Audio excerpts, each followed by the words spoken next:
Hello friends, welcome back to my channel. তোমরা সবাই কেমন আছো? নিশ্চয়ই ভালোই আছো। আমি কিন্তু ভালোই আছি। আসলে শীতকালটা আমার ভীষণ পছন্দের।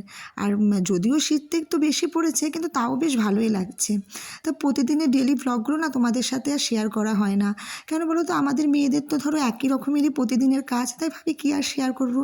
তাও অনেক দিন পর একটু ইচ্ছে হলো, তাই তোমাদের সাথে শেয়ার করতে চলে আসলাম। সকালবেলা ঘুম থেকে উঠে আমাদের সব মেয়েদের যা বাসি কাজ থাকে সব কমপ্লিট করে নিয়ে দেখো আলুগুলোকে কেটে আমি একটা তরকারি বসিয়ে এসেছি, আর এইদিকে একটা ঘরে চলে এসেছি।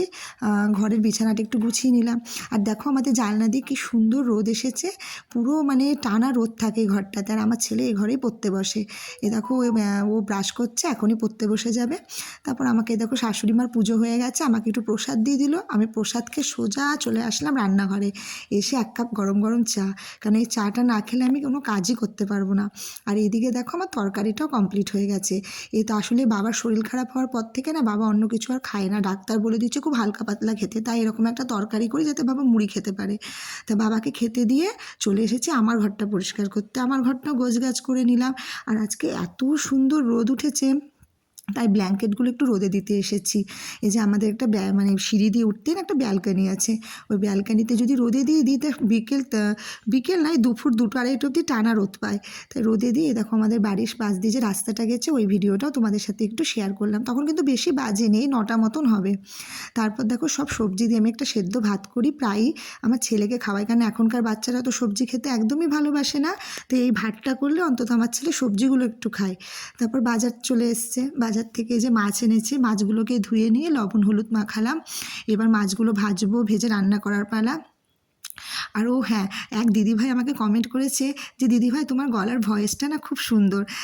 থ্যাংক ইউ দিদিভাই, কিন্তু আমি জানি না আমার গলার ভয়েস কতটা সুন্দর, কিন্তু তোমার কমেন্ট পড়ে আমার খুব ভালো লাগলো।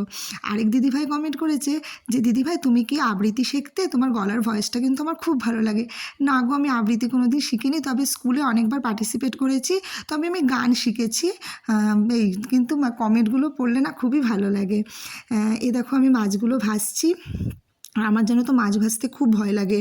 এরকম মাছ ভাজতে গিয়ে আমার না একবার ঠোঁটের পাশে তেল ছিটে এসেছিলো, দিয়ে ফোস্কা পড়ে গিয়েছিল। তারপরে দেখো দেখো মাছের ঝোলটাও আমি করে ফেলবো বলে মশলাটাকে কষিয়ে নিলাম। এবার রান্নার হওয়ার পালা, রান্নার বেলা আস্তে আস্তে বাড়ছে। এবার মাছের ঝোলের পর এখন জানো তো প্রায় আমাদের বাড়িতে না শিম ভর্তা হচ্ছে। তবে মাছের ঝোলটা করেছি খুব অল্প, তো ওই জন্য মানে মাছের ঝাল করেছিলাম বলে আমি একটু ডালও করে নিয়েছি। এই ডালটা করার পর আমি শিম ভর্তা করবো। আর এই শিম ভর্তাটা না আমাদের বাড়িতে এখন সবাই খেতে খুব ভালোবাসছে, ওই জন্য প্রায় প্রতিদিনই আমার এই শিম ভর্তাটা করতে হচ্ছে। আর একটু বাঁধাকপির তরকারি করেছিলাম।